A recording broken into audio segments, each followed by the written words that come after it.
Lideramos el camino de la opinión pública y buscamos que la cultura del debate alcance consensos y soluciones a los problemas de nuestro país.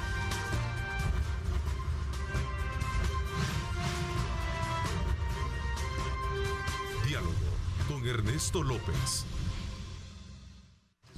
¿Qué tal, amigos? ¿Cómo están? Qué placer enorme saludarles a ustedes. Gracias por sintonizarnos a esta hora de la mañana. Por supuesto, siempre por estar pendientes de nuestra señal. Como siempre, agradecemos a Dios Todopoderoso por darnos ese privilegio de poder ingresar hasta la intimidad de sus hogares. Antes de presentarle a nuestros invitados, quiero expresar a nombre de Megavisión y de este servidor y todo el equipo que trabajamos acá, nuestra solidaridad y nuestro pésame al vicepresidente de la República, Félix Ulloa, por el fallecimiento de su querida madre, doña Margot Garay, quien fue, desde luego, quien es madre del vicepresidente y se conoció pues del fallecimiento de ella. Así es que, por cierto, es una maestra legendaria de la ciudad de Chinameca, en el oriente del país. Vaya entonces para la familia, para el vicepresidente Félix Ulloa, nuestro más sentido pésame. Esta mañana hemos invitado a Carlos Germán Bruck y a Jorge Castro, ambos son diputados del partido Nuevas Ideas, a quienes les doy la más cordial bienvenida para hablar temas de agenda legislativa. Gracias, Carlos Germán, por acompañarnos. Bienvenido. ¿Qué tal, Neto? Muy buenos días y buenos días también a toda tu teleaudiencia, a quien por largos años te ha seguido y tú también día a día llevando siempre eso que es tan necesario, el conversar, el llevar los temas a la mesa, porque así es como los salvadoreños nos gusta entendernos, conversando. Así que agradezco también la invitación y aprovecho también de mandarle el sentido pésame a Félix Ulloa, al vicepresidente, por la pérdida de su querida madre. Te agradezco tus palabras. A ver, también, Jorge, bienvenido, gracias por acompañarnos, diputado. Buenos días, Ernesto, gracias por la invitación por el canal, al pueblo salvadoreño, buenos días, un gusto estar con ustedes, gracias por permitirnos estar en sus hogares. También va las condolencias respectivas al vicepresidente de la República por la pérdida de su madre. Y al pueblo salvadoreño, estamos aquí precisamente para comunicarnos con ustedes. Tengan todos buenos días. Bueno, también creo que es importante, oportuno mostrarnos solidarios con todos aquellos comerciantes, familias que han sido afectadas precisamente por este incendio voraz que consumió gran parte de la infraestructura el día de ayer por la mañana del mercado de San Miguelito. Más de 2.000 comerciantes, de acuerdo a las cifras que se tienen, han sido afectados.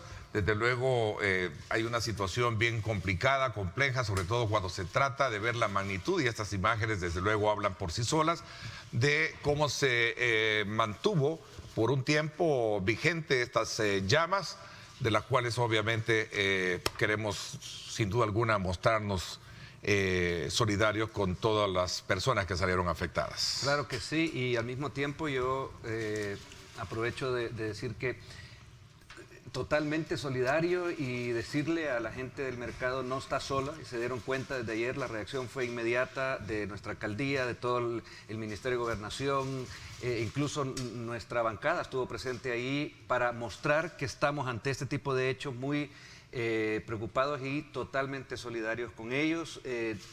Ante una tragedia así, yo creo que las palabras a veces no bastan, sino que las acciones, y eso es lo que están viendo que nuestro gobierno está haciendo, así que vaya también el mejor de los ánimos para la gente que ha perdido sus puestos de trabajo, y tengan la certeza, porque yo así lo creo y así lo veo, de que nuestro gobierno les acompaña en este tipo de situaciones siempre a los salvadoreños. Lo importante es que no hubo pérdidas humanas, lo material se puede restaurar. Y ya las investigaciones lo van a decir, porque entiendo que viene el proceso de investigación y luego el tema de reconstrucción, como lo decía ayer el alcalde de la capital y también ministro de Gobernación y presidente de Protección Civil. Esto es lamentable, definitivamente. Son pequeños comerciantes que con esfuerzo han logrado, pues, de alguna manera generar ingresos para poder mantener a sus familias.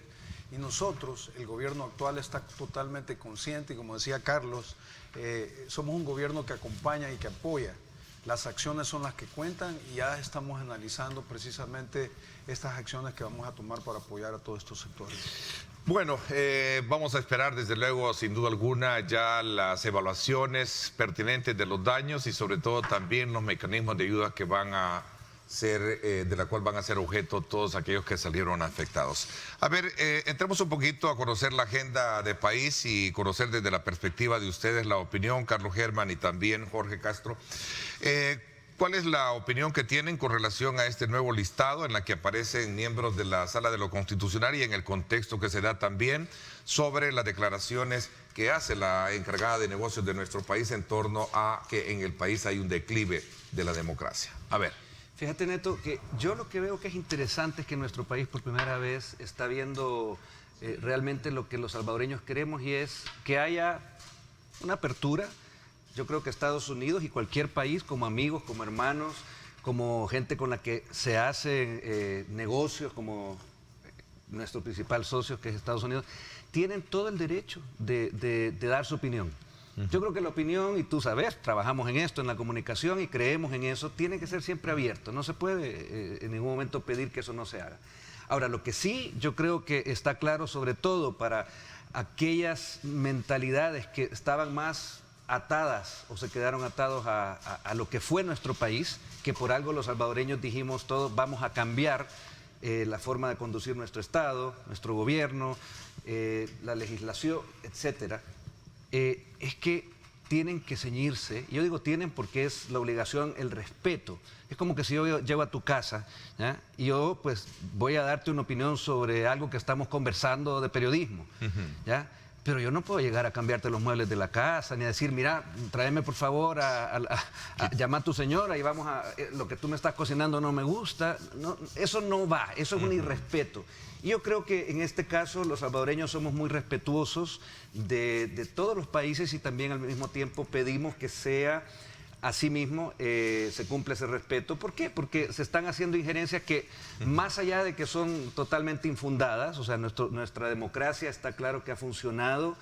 En los últimos 2 procesos electorales se ha visto incluso una mayor afluencia de los salvadoreños a decir vamos a votar porque queremos realmente transformar esto que no nos gustaba. Recordémonos todo lo que teníamos como país, lo que venía haciendo esta corrupción excesiva desde el Estado, desde el gobierno anterior o los anteriores gobiernos.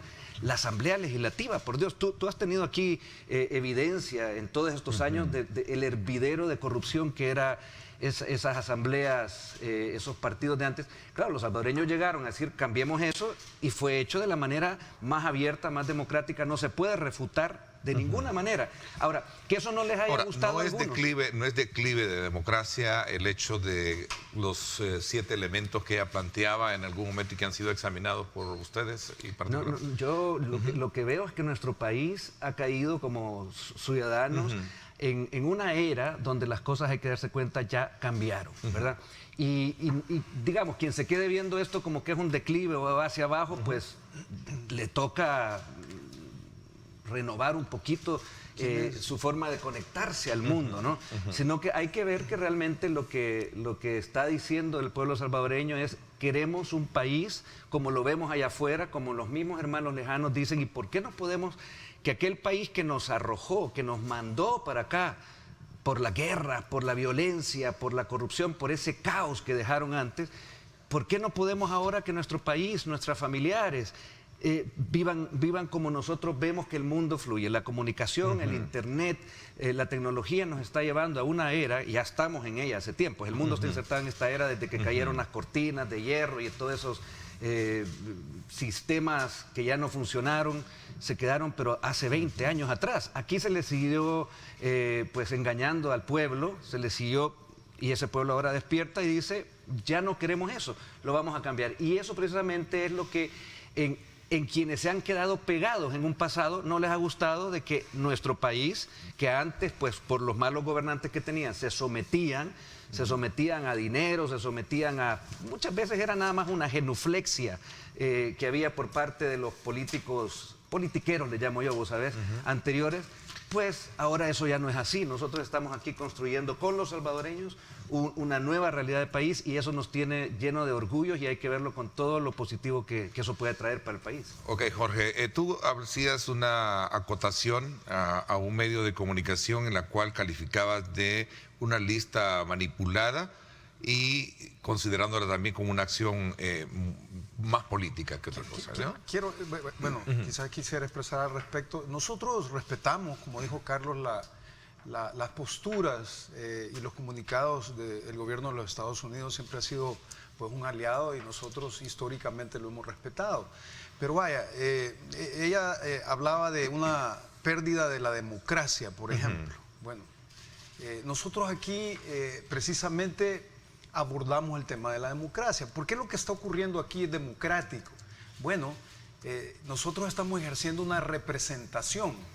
¿De quién? Del pueblo salvadoreño. Él, en su poder soberano, nos eligió precisamente para que lo representáramos. Si tú ves, ella, por ejemplo, cuando viene a nuestro país y expresa una posición, está ejerciendo una representación también. ¿De quién? De los estadounidenses. Nosotros también al mismo tiempo ejercemos una representación. ¿En dónde? Como diputados. En el momento que votamos, en el momento que empujamos dentro del marco legal, precisamente acciones que determinan y cambian el rumbo de un país. Estamos decidiendo por quién, por el pueblo salvadoreño. Y voy a poner un ejemplo. Si tú sigues un proceso judicial y nombras a un abogado, él te representa. Cuando él habla en nombre tuyo. Eso hacemos nosotros. Ahora, sí, yo expresé que el listado es una postura política, valedera porque es un gobierno que está tomando una postura política, no es vinculante con nosotros porque no está dentro de un proceso judicial o dentro del marco legal salvadoreño.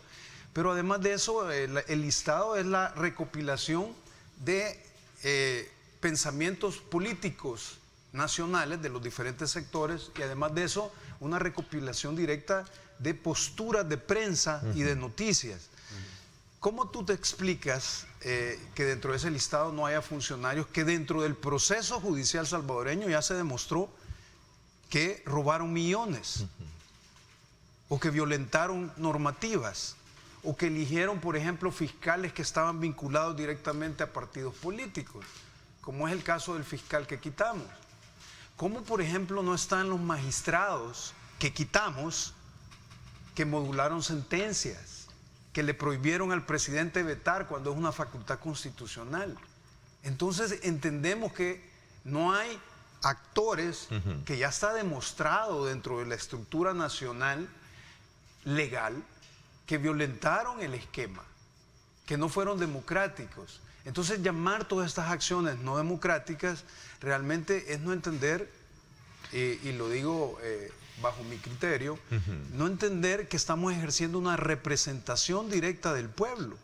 Ella misma, insisto, cuando viene y agarra una postura, está ejerciendo una representación de su pueblo dentro de esa democracia. A ver, hay un elemento acá, Jorge, que creo que debe de ser el punto de partida en el análisis que estamos haciendo esta mañana o conociendo la opinión de ustedes frente a esta situación, en la cual hay preconceptos, sin duda alguna, como bien tú lo decías, a la base de que, bueno, es un listado en la que aparecen, sí, estos nuevos funcionarios, pero no hay funcionarios de otras administraciones. Eso lo he escuchado decir a lo largo desde la presentación de la primera listado. Estados Unidos incluye a estos 5 magistrados de la Corte Suprema de Justicia, precisamente basados también bajo la crítica, digamos, o la mirada, o condena, si lo queremos ver así, de la destitución que en este caso la legislatura de ustedes hizo de los anteriores magistrados. Sí, bueno, eso es dentro del marco legal totalmente, pero si tú ves, por ejemplo, el listado, si es en base a las destituciones, si es en base a todo esto que se ha hecho de quitar al fiscal, en el listado no hay ningún diputado, pero las decisiones han sido tomadas por los diputados. Cuando tú ves que dentro del listado se encuentra, por ejemplo, los magistrados, pero esos magistrados los elegimos nosotros, los diputados. Entonces, ¿por qué incluyes tú a los elegidos y no incluyes a quienes elegimos? Y con esto no es que esté pidiendo yo que nos coloquen, pues, pero es parte del análisis, es parte realmente de la formalidad del proceso.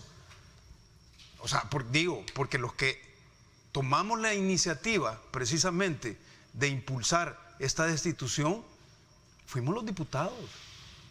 Carlos Germán, decía el presidente en su momento a manera de reacción en su cuenta en Twitter, un posteo en el cual decía no tiene nada que ver con corrupción, sino que es pura política e injerencia de la más bajera, ¿no? Sí, yo creo que eso es de lo más bajo que se puede ver cuando tú tenés que un país que ha hecho todo dentro de los pasos de la democracia. Fíjate bien, los salvadoreños en mayoría no apoyamos nunca, que yo recuerde, y sobre todo los de nuestra generación, que un grupo armado viniera y quisiera tomarse el poder, como hizo el FMLN, y nos tuvieran en una guerra durante 12 años, que al final hicieron un chapandón y un negocito entre ellos, ¿verdad? Porque ahí sabemos que 12 años, pues tampoco, para mí no hay ni un día de guerra que valga.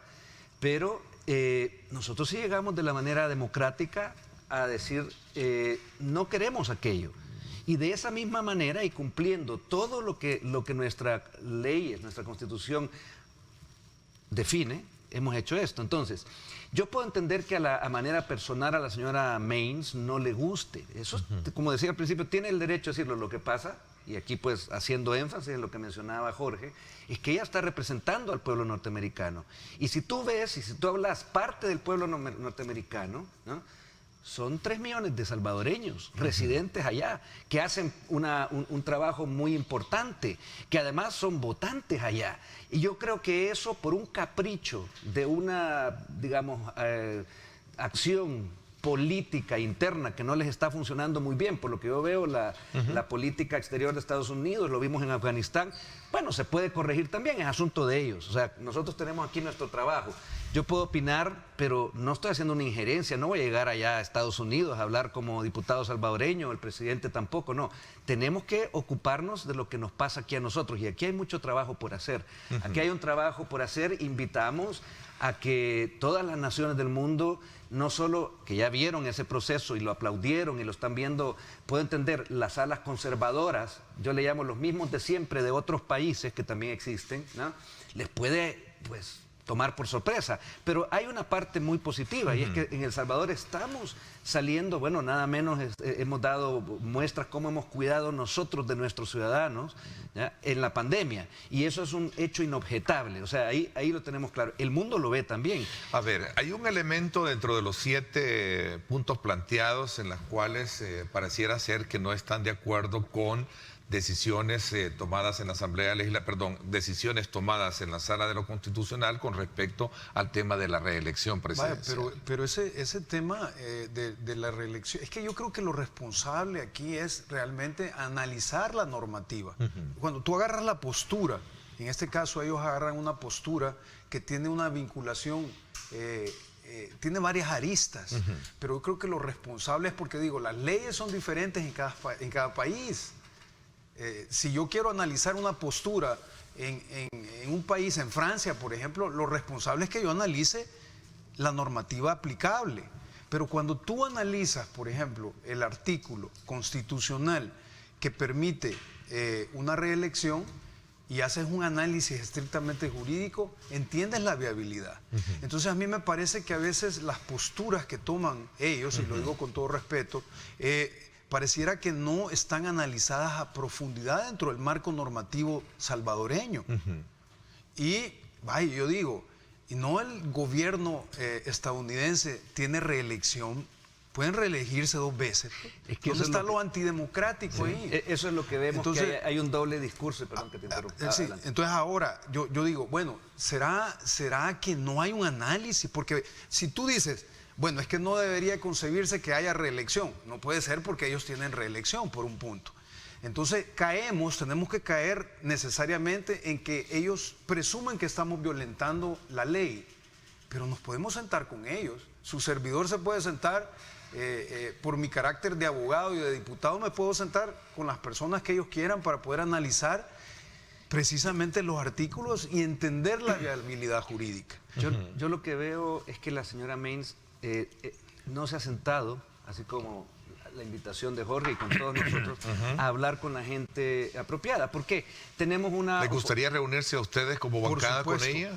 Es que podemos, si nosotros estamos para los salvadoreños y todo lo que les sirva a los salvadoreños, estamos abiertos a que funcione. Pero cuando vemos que ella se sienta con gente que no ha querido entender y aceptar la realidad democrática de nuestro país. ¿Y quiénes son? Yo decía, bueno, el Frente llegó y se mantuvo aventando balazos hasta que se sometió a Arena. Ahí lo compraron. Y los otros también. Si la señora May se va a esos grupos que tienen pues sus voceros, sus boletines informativos, ¿verdad? Y que están a pago precisamente para, yo diría, tratar de hacer oposición, pero lo que están haciendo es están dejando su hígado ahí en cada publicación que hacen, y si se dan cuenta eso no cambia la realidad la cambiaron los salvadoreños con el voto, ¿verdad? Con 2, 3 publicaciones de gente a pago desde allá afuera o aquí internamente con los que no han aceptado el cambio, no vas a lograr absolutamente nada. Entonces, yo sí creo que la señora May en cualquier momento podría ver las cosas sin estar cayendo en la trampa politiquera, sino que con la realidad. Como decía Jorge, si hay una reelección que se permite aquí, que estaba escondida, ¿por qué no existía? Dirán a unos, ¿por qué no sabía? Porque entre ellos se ponían de acuerdo, repartámonos el pastel. No es que se están dispuestos ustedes a hacer la aclaración pertinente sobre los elementos que ella planteaba. Por ejemplo, decía, en el país se está consolidando un poder absoluto, en este caso a partir de lo que estamos hablando. Hablaba del debilitamiento de la independencia judicial a partir del control que se está haciendo ahora y con la nueva ley de la carrera judicial. Otro elemento que sumo para poder analizarlo, Jorge, se ataca a cualquier voz que represente la oposición. Y a eso le sumo también el control del aparato comunicacional para poder de alguna manera establecer un mismo guión, comparándolo incluso a El Salvador, así con sus palabras, con Venezuela. ¿Es esto cierto o no es cierto? No es cierto. Yo creo que, tal como lo decía Carlos, es una falta de conocimiento y de sensibilización de realmente lo que se está haciendo. Por ejemplo, en la modificativa de la ley de la carrera judicial, pensemos algo. ¿Se pueden los diputados modificar en esa representación que tenemos del pueblo? ¿Podemos modificar leyes? Sí podemos. ¿Es legal? Sí es legal. ¿Dentro de la democracia ocurren estas cuestiones? Sí ocurren. Ahora, ¿cuál es la motivación? Bueno, la motivación, y la gente y los abogados que me escuchan saben perfectamente que el órgano judicial en su estructura organizativa, funcionalmente hablando, no han trabajado bien. Hay jueces que sí trabajan bien, pero ¿qué sucede? Ha habido categorías, y estas categorías violentan primeramente un principio jurídico, que es el principio de igualdad, pero además de eso estamos modificando una ley que tiene que ver con la carrera judicial, o sea, para que los jueces puedan ir creciendo profesionalmente como jueces. Eso no lo podían hacer. ¿Por qué? Porque no había una finalización y estas categorías establecían abismos entre un juez y otro. Entonces estamos regulando eso. Ahora yo pregunto, ¿no es parte de la democracia eso?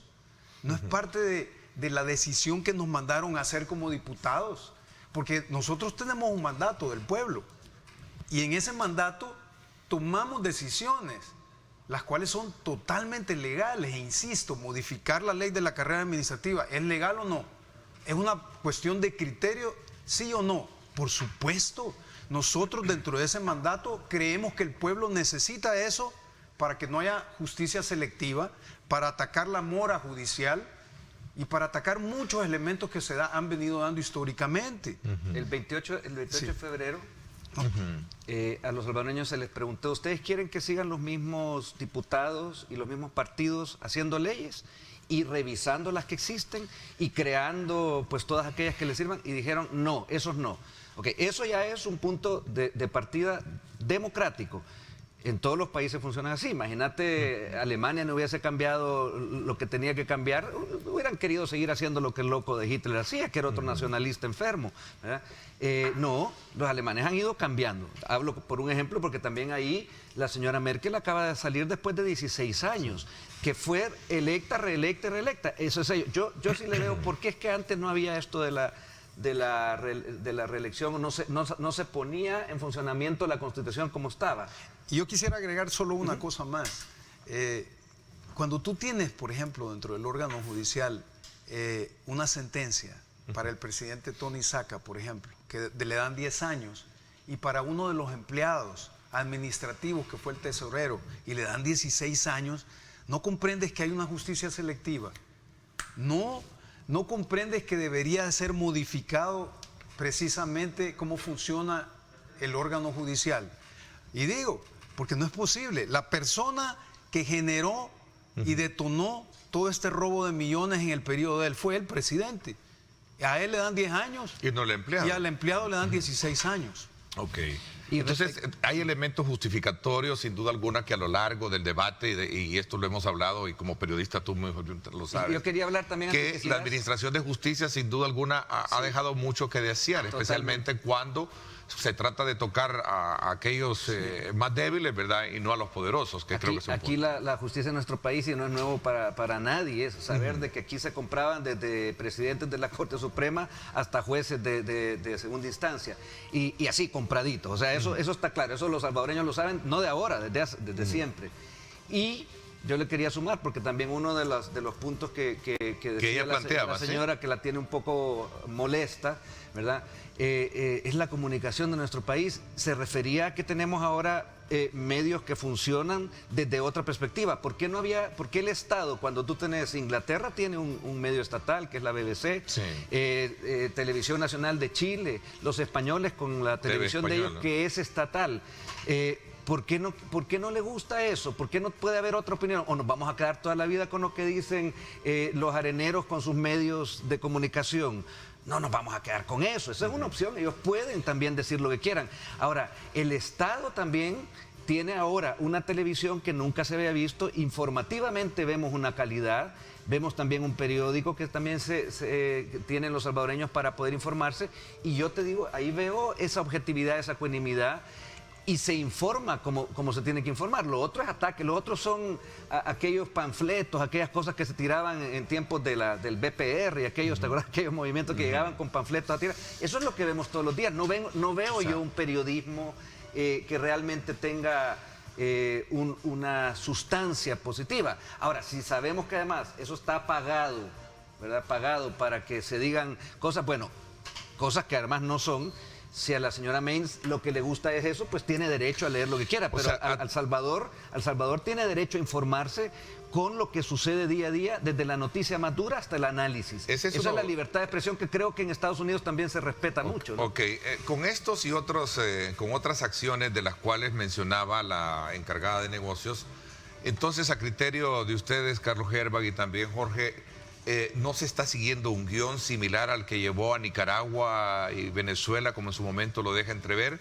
Pero, decía ella, paso a paso, estaba tratándose de conseguir más y más poder y limitar así la independencia. Fíjate que hacer esa alusión, yo creo que ahí es donde el presidente decía que bajerada, porque tú no vas a llegar a... Sabes que nosotros como el gobierno y la postura nuestra en Nuevas Ideas y esta corriente que es de los salvadoreños, en ningún momento acepta la dictadura de Venezuela, de Nicaragua y de nadie. Entonces, hacer esa comparativa es como para decir qué discurso más infantil, qué visceral, qué ganas de no sé, como que está encendiendo un fósforo y lo tira, pero se está extinguiendo así de rápido, porque si tú ves eso a los salvadoreños, yo no los veo en algún momento preocupados de que nos estén comparando con algo. Imagínate, vamos a comparar también a Estados Unidos, no sé, con una dictadura africana. O sea, es ilusorio. Eso es una cuestión que yo creo que se toma más, pues como que ha sido producto nada más de una no sé, de un poco análisis que se le ha dado por parte de ella y digo de ella porque yo no he visto otras declaraciones que la respalden a ella de la embajada. Ella es una encargada de negocios y no veo que estamos trabajando respecto a ese sentido. Ok, voy a hacer una pausa, te doy la palabra cuando regresemos porque tengo compromisos de publicidad. Gracias a Texaco Contecron. Nos vamos a las 7 de la mañana con 1 minuto a conocer cómo está el tráfico a esta hora de la mañana. Alcanza lo que creías imposible. No le pongas límites a tu motor. Ponle Tecron. Texaco con Tecron. Libera tu potencial. Vámonos entonces ahora a conocer cómo está el tráfico en una de nuestras arterias o en varias de nuestras arterias que damos cobertura con nuestras cámaras. Ahí tenemos el sector de Los Chorros para que usted conozca a esta hora cómo está el tráfico ya con el tercer carril segregado que permite sin duda alguna mayor fluidez para aquellos que vienen del occidente hacia lo que sería Santa Tecla. Vámonos así además hasta otro sector que nos ofrece nuestro sistema de cobertura de cámaras. Vámonos hasta el sector de la avenida Jerusalén, en este carril que viene de sur a norte. Usted puede apreciar que hay precisamente una circulación lenta, no así en el carril que viene de norte hacia el sur. Vámonos a dar la última vistazo también a otra de nuestras principales arterias.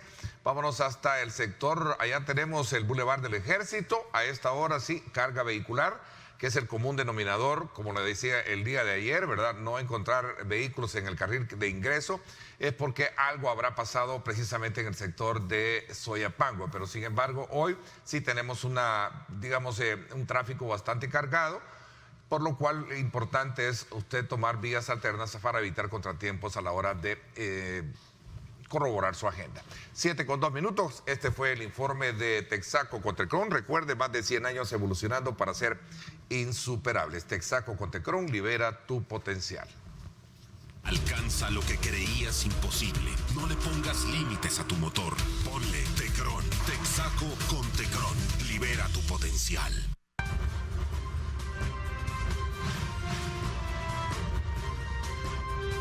Diálogo con Ernesto López. Bueno, gracias nuevamente por estar con nosotros a esta hora de la mañana. Seguimos con Jorge Castro y también Carlos Germán Bruck. Ambos son diputados del Partido Nuevas Ideas. Y estamos haciendo una valoración desde la perspectiva de ellos con relación al trabajo legislativo desarrollado en esta legislatura y también en el contexto de la presentación de este informe de la lista Engel de los Estados Unidos, y que también se suman las declaraciones de la encargada de negocios Jean May, que de alguna manera, entre otros aspectos, al hablar del resumen de declive de la democracia, como en su momento ella lo llamó, hacía énfasis de varios elementos en los cuales resumía de que El Salvador daba la impresión que hay una clara estrategia desde el 1 de mayo con el camino que podría llevar hacia tener un modelo de dictadura como Venezuela y también Nicaragua. Había quedado harta la palabra también a ti, Jorge. Pero tú querías decir algo. No, yo solamente decir cuál era el modelo al cual la señora May se refiere, a lo que había antes. Es el modelo que, o sea, ese tipo de fiscales, de jueces, esos magistrados, ese país que yo recuerdo también, Estados Unidos decía qué nivel de violencia hay aquí, ahorita, hace unos 5 o 7 años. A eso se refiere ella. Yo creo que ahí está ella como muy mal centrada en la realidad de este país, porque eso es lo que precisamente ha cambiado. La nueva asamblea no se ha constituido para llegar a calentar los puestos y hacer lo mismo que era la actitud genuflexa que tenían los diputados que aceptaban sus maletines negros, que aceptaban ir a coctelitos, a hoteles. Yo no sé si Estados Unidos también tenía ese tipo de relaciones con ellos o qué, pero esa es una realidad que el salvadoreño quiso cambiar, y se están viendo aquí acciones desde la asamblea que están llevando a que El Salvador se transforme a nivel desde el Estado y también en las acciones del Ejecutivo, día a día, con la violencia, con el tratamiento de la pandemia, ya lo sabemos, con la educación de nuestro país. O sea, antes había esa entrega de computadoras a todos los niños, antes había también un sistema de como nunca se había dado de salud que cambia todas las camas de los hospitales. Entonces, lo que tú estás viendo es que yo creo que esta señora, que además pertenece, yo veo no sé, la veo que está pegada en algo del pasado. No sé si en su país también está así considerada, no he visto todavía cómo se le percibe a ella allá, pero aquí adentro, aquí en nuestro país y esta Latinoamérica y nuestra región que ha visto a El Salvador como algo de admirar, pues las cosas ya cambiaron. Okay. Y cambiaron como los salvadoreños hemos querido que cambien. Ella tiene derecho a disentir de eso, sí, y el debate puede quedar y los medios están abiertos para platicar, pero las acciones para las cuales nosotros estamos, esas siguen su rumbo y siguen mejorando la vida de cada salvadoreño. A ver, aprovecho un poco montarme en el contexto también de esa declaración con respecto a la aprobación que se hizo de los nuevos concejales del CNJ. Hay sectores que criticaron el proceso de selección y han dicho que con esta elección que se hizo, lo que se está logrando es el control que le faltaba al Ejecutivo para poder de alguna manera tener, digamos, el controlado todo el aparato estatal, ¿no? Yo le diría a esas personas directamente, a los que opinan eso, desconocen ustedes que el listado del cual hemos escogido no lo hemos puesto nosotros, lo hemos recibido precisamente de todas las instituciones, de todas las universidades que han mandado y han postulado precisamente a estos candidatos, y bajo la elección del CNJ precisamente, y este listado lo hemos recibido del CNJ y se formuló mucho antes que esta nueva asamblea estuviera en funciones. Entonces, ¿qué es lo que ha hecho esta asamblea?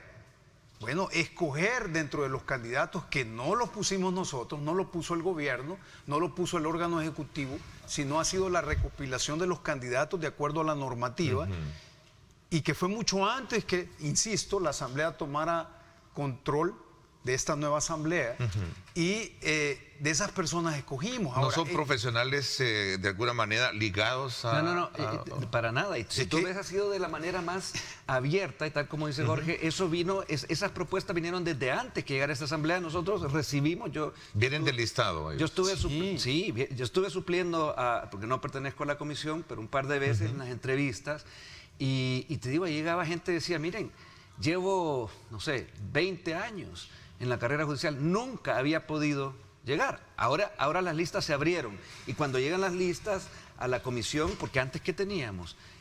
Los 10 personajes de estos partidos coludidos ya para hacer sus negocios dentro de la asamblea, que ya sabemos quiénes eran y que ya no están ahí, gracias a la democracia salvadoreña, ellos sí se ponían de acuerdo y decían, este sí, este no, este sí, porque nosotros tenemos intereses, decían ellos, que queremos que ellos defiendan. Entonces ponían a sus propios magistrados.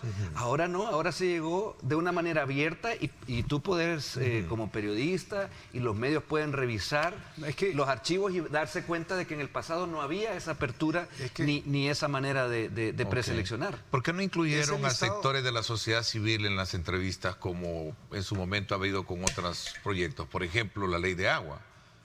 Porque este es un proceso, ¿verdad? Este es un proceso que se encuentra dentro de la normativa y dentro del reglamento interno de la Asamblea. ¿Qué es lo que sucede aquí? La ley te dice que debes de escoger de ese listado. De ese listado, ¿De dónde viene ese listado? Viene de universidades privadas, Universidad Nacional, de algunas instituciones, y entonces se recopila, el CNJ hace un análisis de todos los... y es mandado precisamente el listado, y lo que tocaba a Carlos, aquí ha habido un cambio abismal con las elecciones anteriores. ¿Cuál es? Totalmente transparente. ¿Por qué? Porque antes la comisión política elegía, negociaba dentro de ese listado.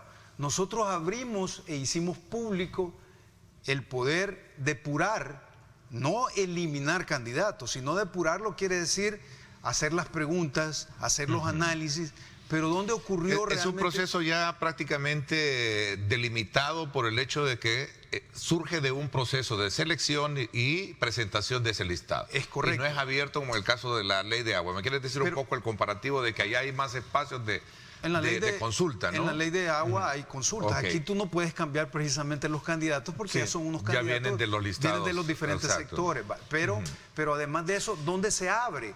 Bueno, en el Pleno, porque ya no es la comisión política la que elige, sino es mandado el listado íntegro al Pleno con los análisis respectivos por cada fracción, y cada fracción podía establecer ternas. Cada fracción que quería establecía ternas, y esas ternas, por ejemplo, PCN estableció terna, PDC estableció terna, Gana estableció terna, Nuevas Ideas estableció terna, Arena no quiso, el Frente no quiso, Vamos no quiso, pero de todas las ternas se vio quiénes eran los más propuestos. Son personas idóneas en el cargo, son profesionales que verdaderamente van a ejercer un papel, un rol imparcial en todo este proceso. Ellos tienen una función muy importante, que es la de presentación, presentar ternas para la designación de puestos como magistrados de Cámara, jueces de paz, y creo que hay otras figuras por ahí también. Y también están vinculados con las capacitaciones. Con el tema de la capacitación y evaluación de jueces, ¿no? Ahora, lo que debe entender la gente es que las personas que elegimos no las buscamos nosotros, fueron las propuestas de acuerdo a la ley por las universidades, por la Universidad Nacional, por diferentes sectores, pero también hubo un análisis del CNJ dentro de ese listado. Ese listado es el que hemos recibido y de ahí sacamos las personas. Claro, ahí fue el proceso estuvo en ver quiénes son los idóneos y no en decidir quién está conmigo, quién está con lo otro. Yo quiero abondar con lo que dice Jorge respecto a que los partidos de FMLN, Arena, Vamos, no quisieron. Ellos lo que están haciendo es tomando una actitud de no participar, lo vemos en las plenarias, no acorpar lo que les sirva a los salvadoreños para después salir a la calle a dar gritos y a quemar llantas y todas esas cosas que ya ya son de un pasado requete pasado, o sea que ya no nos sirve de nada. Sin embargo, yo invitaría a esta gente, sobre todo a los jóvenes, a darse cuenta de que quienes les están manejando en esas opciones son mentalidades anacrónicas que ya llevaron al país en un declive y están queriendo, de una manera que a mí me da hasta ternura ver salir a estos señores como el señor Zamora, el señor de los bares, Luders, ¿ya? Y todos estos en un ánimo de querer volver a su propio libro de cuentos, a ese mal cuento que en El Salvador no pudieron nunca hacerlo porque la violencia y todo eso no sirve. Que mejor participen de los procesos que están ahí democráticamente abiertos para que lleguen y den su participación. Si ellos dicen, es que nosotros no tenemos, bueno, no lograron los diputados, pues porque la gente no los quiso, no porque nosotros les hayamos quitado. Ellos pueden hablar, ellos pueden participar en las comisiones. Al final se hace una votación mediante lo que los salvadoreños en mayoría dijeron. Queremos que ustedes decidan. Ahora, si hay una propuesta que pueda ser medianamente servible o útil, pues la vamos a ver, pero no llegan. Yo lo que veo es que ladran mucho, pero no hay trabajo activo. Dice Romeo Auerbach, el diputado de Ghana, un saludo a Romeo. Dice, Ernesto me dice, incluso reelegimos concejales que ya habían sido electos por Arena y FMLN en el pasado. Y hoy Arena no votó por esos mismos, que ellos eligieron antes. Se les cae el argumento al decir de que se ha elegido personas diferentes. Creo que hay 2 que fueron reelectos, ¿verdad? Sí. Dentro del proceso. Son 3. Tres, entiendo. 3 que ya habían sido y habían contado con los votos de respaldo de anteriores legislaturas, ¿no? Se quejan por quejarse, o sea, nada más, ni siquiera se dan cuenta de lo que se está haciendo y ya dicen no. El negativismo yo veo que no es lo que sirve para avanzar en nuestro país. Bueno, si tú revisas los videos, porque ellos participaron del análisis de preguntas hacia los candidatos. Portillo Cuadra hizo preguntas, igualmente el representante del Frente, y ellos están criticando inclusive a candidatos que felicitaron en las entrevistas y que en las entrevistas dijeron que eran personas idóneas, ahora están diciendo que no son idóneos. Pero si tú ves el récord de entrevistas, ellos mismos la felicitaban en las entrevistas. Ahí te das cuenta de que hay una postura más de berrinche, o sea, no hay un trabajo a conciencia. Es un show político. Sí, y dentro de ese show, dentro de esa algarabía, no lo que es está una viendo, estrategia de querer controlar el aparato judicial, como en su momento. O sea, ¿verdad? eso es lo que ellos hacían. Acordate que ¿cómo se llama? El ladrón juzga por su condición. Se están proyectando, porque eso es lo que ellos estuvieron haciendo de por vida cuando tuvieron el poder, porque lograron pues que la gente bajo engaños los eligiera y se perdieron la posibilidad, se la desperdiciaron de poder hacer un buen trabajo. Dentro de esa visión, ¿verdad?, de país que se tiene, dentro de esa visión que tenemos nuevas ideas, cuando hay una representación dada por el pueblo, es lógico que ellos pueden pensar, bueno, ellos quieren controlar todo, porque bueno, el león juzga por su condición, ¿verdad? Y ellos están de alguna manera haciendo el análisis conforme ellos han venido actuando históricamente. No pueden entender que dentro de nuestra visión totalmente conectada con el pueblo queremos hacer las cosas bien. Obviamente elegimos bajo el criterio nuestro de partido. El tiempo se nos está agotando. Quisiera así brevemente, entonces, en resumen, ¿consideran ustedes que lo que se está haciendo en el país y ante la postura que ha asumido Estados Unidos a través de la portavoz acá en el país, no se ha dañado la relación entre ambos países? Carlos Germán, brevemente. No, las 30 relaciones de los países no se dañan por un politiquero de turno, o sea, ni tampoco que llega con intereses de saber qué tipo. No, los países, tú ves, los salvadoreños norteamericanos, porque son salvadoreños que están allá, y muchos norteamericanos que yo veo Sin embargo, ella dice que no es la voz de ella, es la voz casi del consenso en Washington que hay de la preocupación del país. Pero ella tiene un cargo aquí que es de negocio. Yo no sé cuáles son los negocios que está haciendo, se está metiendo en temas que tiene derecho, porque te digo, tiene derecho, pero no representa, no, el pueblo norteamericano. Si tú te pones a ver, centrémonos en esos norteamericanos, salvadoreños, latinos, que son los que están diciendo realmente eso es lo que representa. Eso es lo que representa el sentir, y tú lo ves también con norteamericanos que no son esa gente que está en aquellos grupitos añejos de pensamiento en Washington, en aquellos bares todos destartalados donde van y se reúnen desde hace 40 años. Si eso no es, eso sirve, pero eso ya es una cuestión de conexión casi. Ese tema de representación y el concepto me encanta, porque ella habla de representación, pero ¿no acaso nosotros es lo que hacemos, pues? ¿No estamos representando al pueblo? ¿No nos han dado mayoría precisamente el pueblo salvadoreño para representarlos? Okay. Y el pueblo salvadoreño no dio esa mayoría, Neto, no la dio para seguir haciendo nada absolutamente como estaba. Nada. O sea, aquí no fue una cuestión de que, mira, ¿por qué no ven si hacen las cosas como Arena o el Frente lo hizo más o menos? No. Okay. El pueblo salvadoreño no quiere nada de eso. Tanto así que ni ellos mismos se quieren. Ayer se empezaron ya a membrar. Ya viste que Arena... sí, hubo renuncias ya de algunos sectores. Con toda esa corrupción que tienen adentro. Bueno, es nuestro compromiso, es nuestra misión como medio de comunicación ofertarle siempre a nuestro público las dos versiones, como lo hemos hecho. El día de ayer tuvimos un panel de analistas que también daban sus puntos de vista con relación a estos acontecimientos, y ahora pues hemos tenido la oportunidad de conocer desde la perspectiva de ustedes también su postura con relación a estos temas. Por esa razón, nosotros nos sentimos como siempre muy complacidos de poderle ofertar los dos ángulos de la moneda para que la población pueda construir su propia radiografía de país. Y todos los salvadoreños saben, Neto, que tienen también desde nuestra perspectiva no solo venir a tu medio, a tu programa, sino que también están nuestras redes sociales donde somos abiertos, diáfanos, nos comunicamos directamente, y somos también personas que estamos dispuestos a escuchar y a observar a aquella gente que propone. A los incendiarios yo creo que esos tienen que ir pues a donde tengan que ir. Interesante, les agradezco a ambos, gracias Jorge, gracias Carlos Germán, por estar siempre en la disponibilidad de venir a tratar estos temas. Por mi parte, nos vamos a la pausa. Cuando regresemos, agosto representa el mes con menos homicidios, de acuerdo a las estadísticas que nos da el criminólogo Ricardo Sosa. Vamos a hablar de este tema.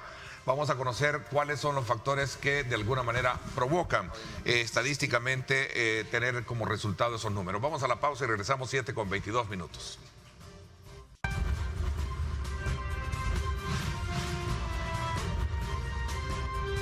Diálogo con Ernesto López. Bueno, gracias nuevamente por estar con nosotros. Son las 7:21. Gracias a todos y cada uno de ustedes por estar como siempre muy atentos al análisis de contenido y a la presentación de contenidos periodísticos acá en nuestro programa. Quiero darle la más cordial bienvenida en esta segunda parte a Ricardo Sosa, él es criminólogo y un experto en temas de seguridad, y a quien le doy la más cordial bienvenida y también el agradecimiento porque siempre oportunamente está con el tiempo disponible para venir a hablar de temas importantes como el que este día tenemos. Bienvenido, Ricardo, gracias por acompañarnos. Buenos días, licenciado López, buenos días a todos los televidentes y cibernautas, que Dios les bendiga y a la orden. Un estudio recogido no solo de la parte, digamos, oficial, sino también desde tus análisis y tus estadísticas, demuestran que agosto ha sido uno de los meses con menos homicidios. ¿Cuáles son, digamos, los factores que determinan este número? En primer lugar, hay que decir de que en El Salvador el sistema que tiene la medición y los parámetros de la violencia homicida lo tiene la Policía Nacional Civil, la Fiscalía General de la República y el Instituto de Medicina Legal. Y existe una coordinación de la mesa técnica tripartita interinstitucional por parte del Ministerio de Justicia y Seguridad. Esta es una mesa técnica que funciona en el país desde el año 2005, Neto. no es una instancia nueva.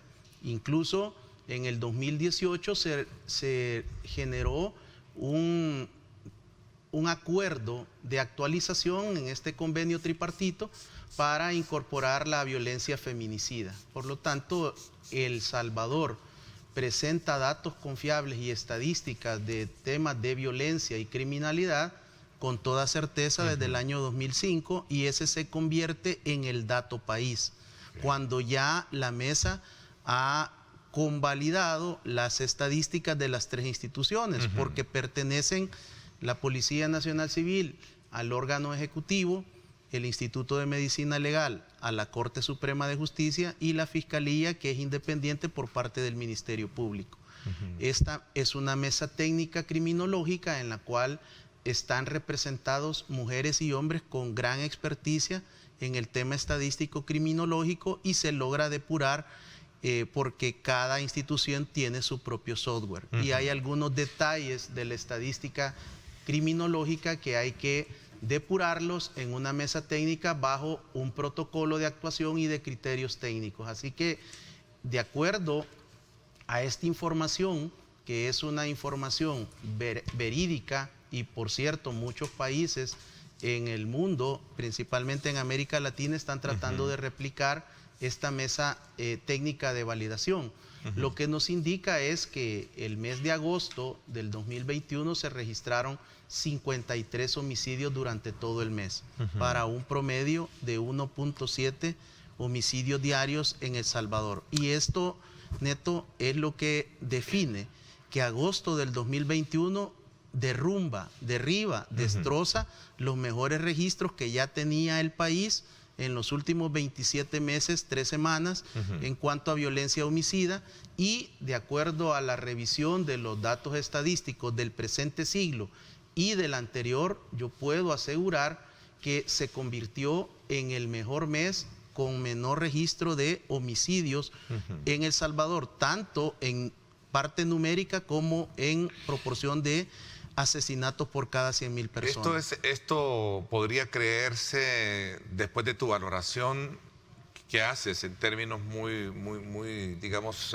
puntuales o generales, de que el plan control territorial entonces está funcionando. Bueno, en otros programas, licenciado, usted no me ha invitado para que yo explique de manera técnica cuáles son los elementos que yo observo en la estrategia denominada Plan Control Territorial. Lo hemos abordado desde diferentes puntos de vista de la parte técnica. Y te hago esta pregunta precisamente para poder de alguna manera comprender mejor la pregunta de manera directa que dice, ¿cuáles son los factores que de alguna manera provocan pensar de que agosto es el mes con menos homicidios? ¿Qué factores? ¿Qué? ¿Funciona el plan? ¿Está bien articulado todos esos actores de los cuales hablábamos, fiscalía, todo, medicina legal, etcétera, la policía? O realmente cuáles son de verdad aquellas figuras que contempla el plan, las que están dando el verdadero aporte de lo que estamos hablando, ¿no? Desde mi punto de vista es la estrategia denominada Plan Control Territorial, y aquí hay que destacar también el lanzamiento de la fase 4 de la estrategia denominada Incursión.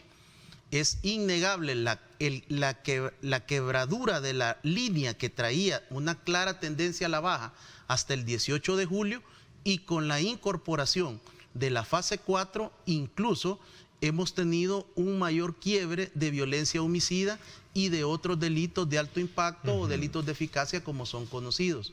En este aspecto creo que la fase 4 de Incursión lo que le ha generado es un mayor aporte y un mayor rendimiento en la disminución no solo de los homicidios, sino de otros delitos, de los principales en El Salvador que están catalogados como alto impacto, que se clasifican en dos grandes rubros: los delitos contra la vida y contra el patrimonio.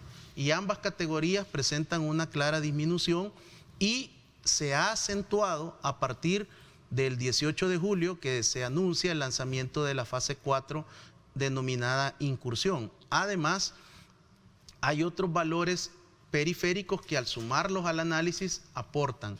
En el caso del denominado triángulo de la muerte o triángulo del crimen, en los últimos 10 años estaba conformado por los municipios de Soyapango, Ilopango y San Martín.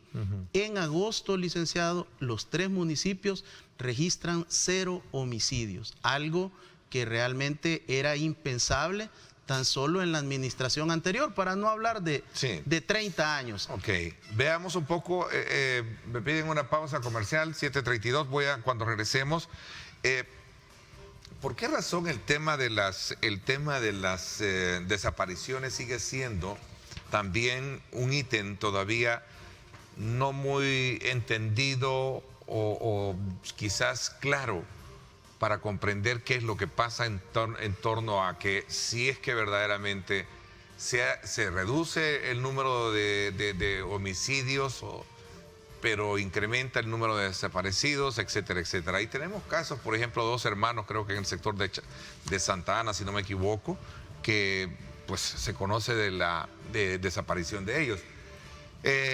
Voy a hacer una pausa, regresamos, gracias por estar con nosotros. Ahí está, hermanos siguen desaparecidos, es parte de la información que te decía, las autoridades no se han pronunciado sobre el caso, mientras familiares y amigos, continúan la búsqueda. Voy a la pausa y regresamos para hablar de este otro tema. Gracias a usted por estar enviando sus comentarios, sus preguntas a través de nuestras cuentas @diálogo21.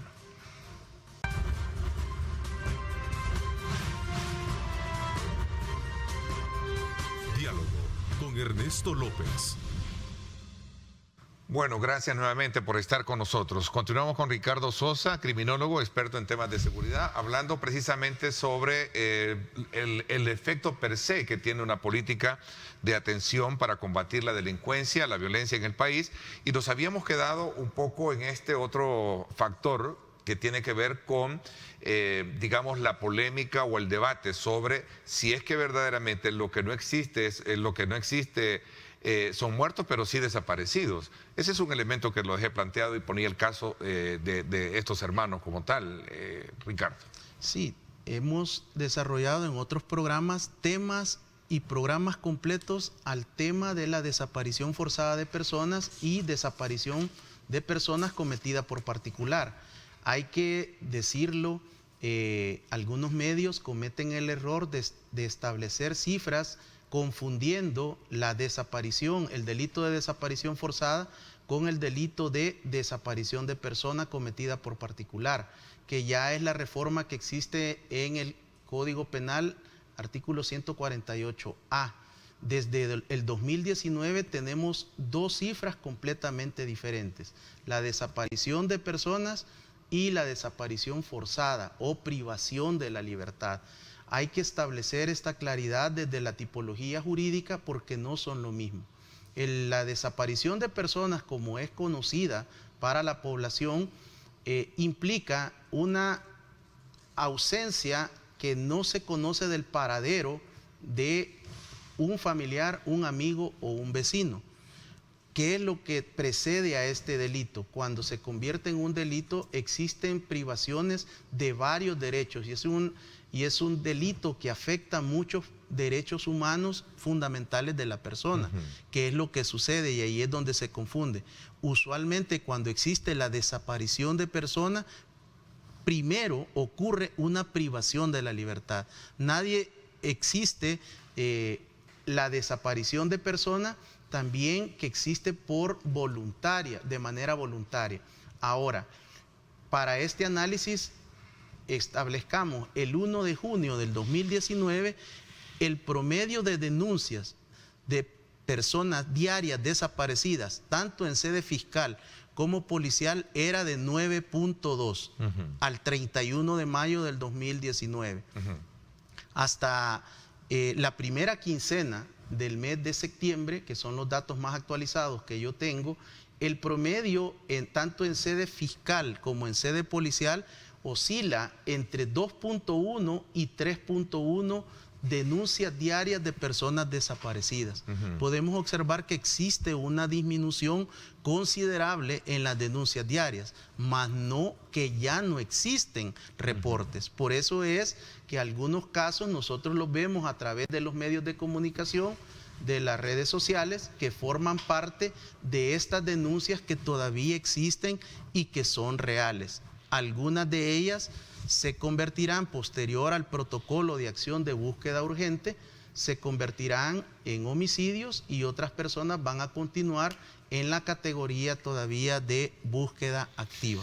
Y aquí traigo a colación un tema que contigo lo hemos hablado anteriormente, el tema del protocolo, ¿no?, que se aplica, el protocolo de desaparición, donde se les dan ciertos tiempos, existe uno a nivel de ya, digamos, indicadores internacionales, entiendo, ¿no? Sí, ¿Se ajustan estos a la realidad nuestra o es que verdaderamente, digamos, estamos a cabalidad pensando de que a lo mejor la persona que desaparece está en otros menesteres y no es por cuestiones de delincuencia? El protocolo de acción de búsqueda urgente es un protocolo que tomó las mejores prácticas a nivel internacional, porque el delito de la desaparición forzada no es nuevo en El Salvador ni en América Latina. Es más, debo decir con mucha lástima y lamentar que El Salvador es el primer país en América Latina en 1932 a 1935 donde se reporta en la literatura de seguridad las primeras desapariciones. Luego, esta práctica de la desaparición forzada de personas se utiliza ya como método y se establece los primeros registros en Guatemala entre 1960 y 1962. Luego, en la década de los 70 y los 80 tenemos una serie de problemáticas vinculadas a la desaparición forzada de personas en diferentes países en América Latina que estaban en conflicto armado. Posterior que los países finalizan sus conflictos armados en diferentes países en América Latina, la práctica de la desaparición forzada que inició como agentes del Estado ahora es una práctica que utiliza el crimen organizado, las pandillas y personas particulares, no vinculadas a la delincuencia. Por eso es un delito complejo. Ahora, dentro de la investigación de los desaparecidos de la actualidad que yo he podido estudiar desde el 1 de enero del 2010 a la fecha, yo quiero expresarle que no existe evidencia estadística y criminológica que cuando disminuyen los homicidios, aumentan los desaparecidos. Cuando los desaparecidos aumentan, aumentan los homicidios. Y el efecto lo podemos observar. Previo a marzo del 2012, que se conoce como proceso de pacificación tregua, durante los 15 meses que duró el proceso de tregua del gobierno del expresidente Mauricio Funes con el crimen organizado, posterior a la tregua, cuando entra el gobierno del expresidente Salvador Sánchez Serén, y en la actualidad, lo que observamos es que cuando han disminuido los homicidios, disminuyen también la cantidad de desapariciones o privaciones de libertad, y ahora que tenemos el delito de desaparición de personas. A tal punto que en este momento, insisto, las denuncias diarias a nivel de sede policial y fiscal oscilan entre 2.1 y 3.1 a la espera de la conciliación del mes de septiembre que se hará en octubre. Tú hablabas acá exactamente en tu más reciente publicación de un artículo en uno de los periódicos del país, sobre la reducción de la deserción de los policías en El Salvador. Y aquí haces una reflexión precisamente a ese tema, de cómo hay también un aporte muy significativo del cuerpo policial en términos de la motivación que tienen para poder hacer mejor su trabajo. Luego del año 2015, que fue el año más violento de nuestros 200 años de República, inicia el año 2016 con promedios de 700 homicidios mensuales.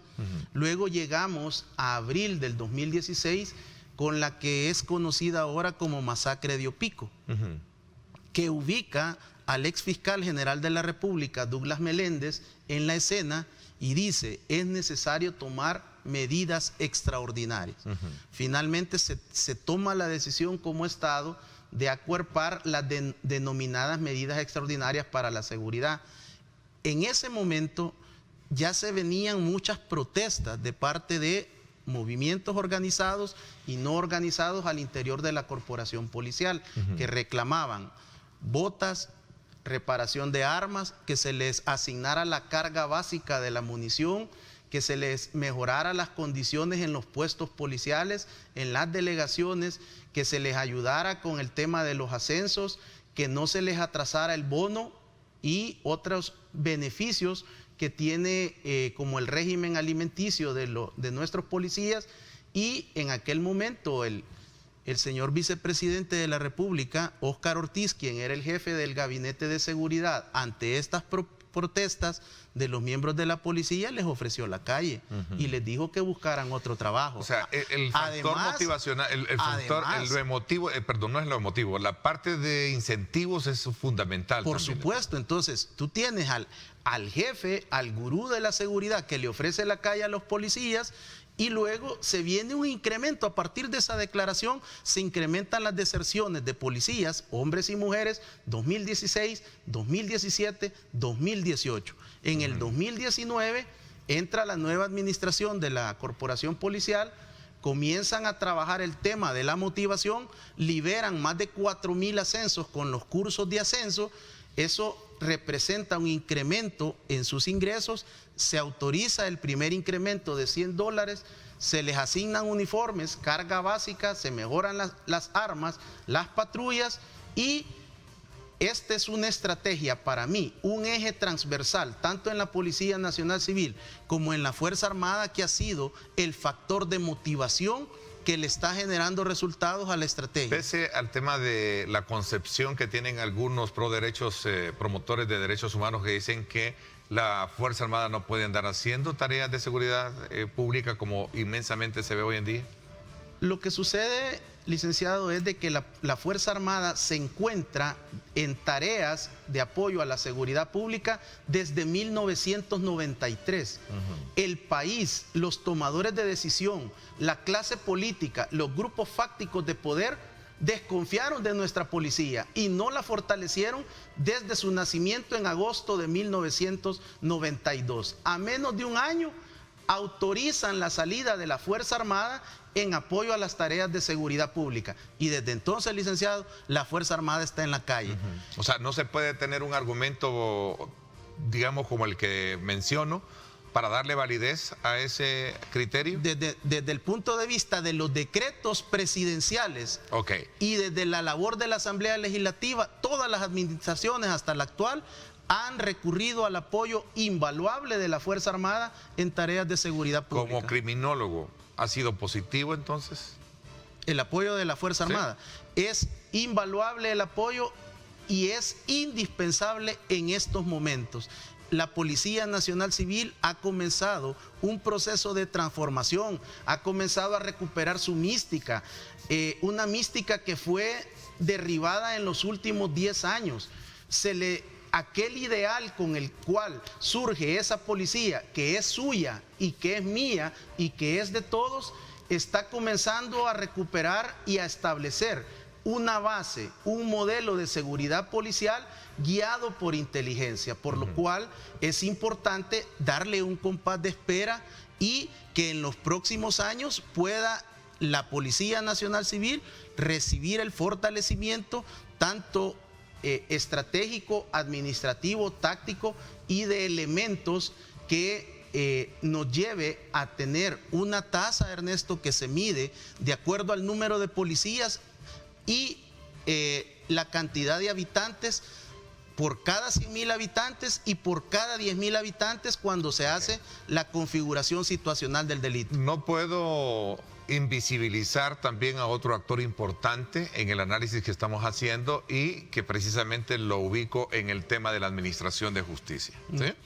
Mucho se ha dicho con el pasado del tiempo de que gran parte también del problema es la efectividad que puede tener o no a la hora de elevar a categoría de los procesos judiciales, ya sea por las investigaciones del Ministerio Público, es decir, la Fiscalía, o en este caso también las decisiones judiciales. ¿Cuál es la evaluación o valoración que se hace desde tu perspectiva frente a ese tema? Voy a hacer una pausa y regreso un poco para el aterrizaje de este tema importante que teníamos que colocarlo sobre la mesa este día jueves. Vamos a la pausa y volvemos.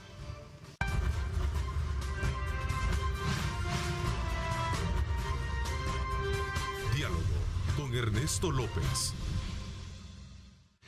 Bueno, gracias. Vamos a aprovechar ya estos pocos minutos para que nos quedan de hablar con Ricardo de otro actor importante que a lo largo del debate que ha venido dándose alrededor del tema de cómo combatir y ser eficiente en el tema de una política pública para controlar la delincuencia y la violencia, es la administración de justicia. Hoy en este nuevo escenario en el que nos encontramos políticamente, Ricardo, ¿cómo tú examinas y cuál es tu expectativa de lo que puede venir por delante con, digamos, con esta metamorfosis que se está generando alrededor de los administradores de justicia, con estos decretos que incluso van a separar a algunos jueces que han estado al frente de estos tribunales? Con la firma de los acuerdos de paz se depuraron los extintos cuerpos de seguridad, que eran como los que se venían solicitando que se depuraran previo al conflicto armado. Posterior a los 12 años de conflicto, se hace una depuración, desaparecen estos cuerpos de seguridad, nace la Policía Nacional Civil y la Fuerza Armada continúa en su labor constitucional. Yo lo que observo es que durante todos estos años, la Policía Nacional Civil se ha depurado, ha iniciado procesos de depuración de manera constante en sus 29 años. La Fuerza Armada ha tenido procesos de depuración también en estos 29 años posterior al acuerdo de paz. Y la pieza que siempre faltaba y que las diferentes organizaciones de la sociedad civil, tanques de pensamiento, ONGs y diferentes actores de la vida nacional han desarrollado durante los últimos 15 a 20 años era el sector justicia. En lo particular, yo he participado en al menos 3 o 4 instancias de mesas de seguridad en el país y siempre el componente número 1, licenciado, ha sido la depuración del sistema judicial con una serie de propuestas, con una serie de recomendaciones que nunca se atendieron. Por lo tanto, ante la falta de actuación de las diferentes cortes plenas de la Corte Suprema de Justicia en el siglo pasado y en el actual, surge este decreto que lo he estudiado y lo he revisado, y en ninguno de sus articulados establece todas las premisas que mediáticamente se están hablando sobre el tema de esta depuración. Ahora, para mí sí es importante. ¿Es positivo bajo ese mismo, digamos, diagnóstico que recoge la necesidad de que si otros han tomado por iniciativa también o lo que sea, la depuración, que también se haga? Para mí es positivo. Ahora, yo lamento que no sean la Corte Plena de todas las administraciones anteriores de la Corte Suprema de Justicia que hagan ese papel. Por lo tanto, ahora esperamos que vía este decreto también los y las magistradas de Corte Plena tomen acciones, porque aquí hay muchos ejemplos. Tenemos, por ejemplo, de esta última semana, el caso de la audiencia del coronel en situación de retiro, Sigifrido Ochea Pérez, que le han suspendido 4 veces la audiencia por malas coordinaciones. La audiencia del licenciado Mario René Figueroa, suspendida en varias ocasiones, y esta semana porque el juez que llevaba la causa es un juez suplente y tenía que estar en Santa Tecla atendiendo otra audiencia. Ya basta de jugar con los y las imputadas, con las y los condenados. Se ha abusado de la detención provisional y esa es una labor que también le corresponde a Corte Plena. Esperemos que con este decreto se pueda hacer una revisión integral, porque el decreto, en mi opinión, no es suficiente para hacer la depuración de tantos aspectos que se han expuesto en el órgano judicial, pero sí es un paso que ahora le permite a Corte Plena asumir su responsabilidad. Pero hay que revisar el tema de las audiencias, los criterios con los cuales se otorga la detención provisional a unos y a otros no, porque a unos se les otorga arresto domiciliario y a otros no, bajo la misma imputación delictiva. Bueno, son las 7:57, el tiempo terminó.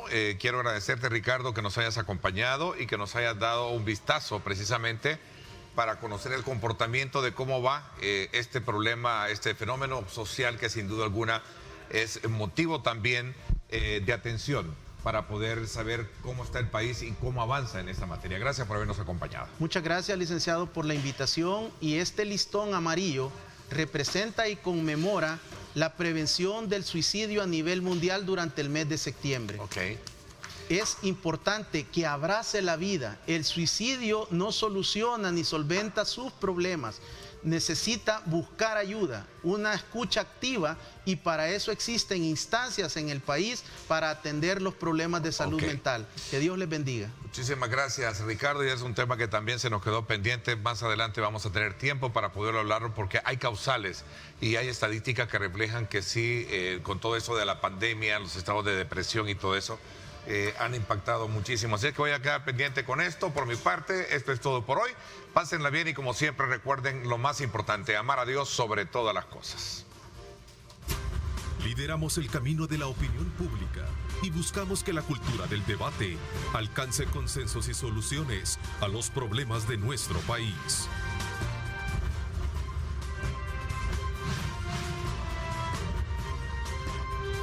Diálogo con Ernesto López.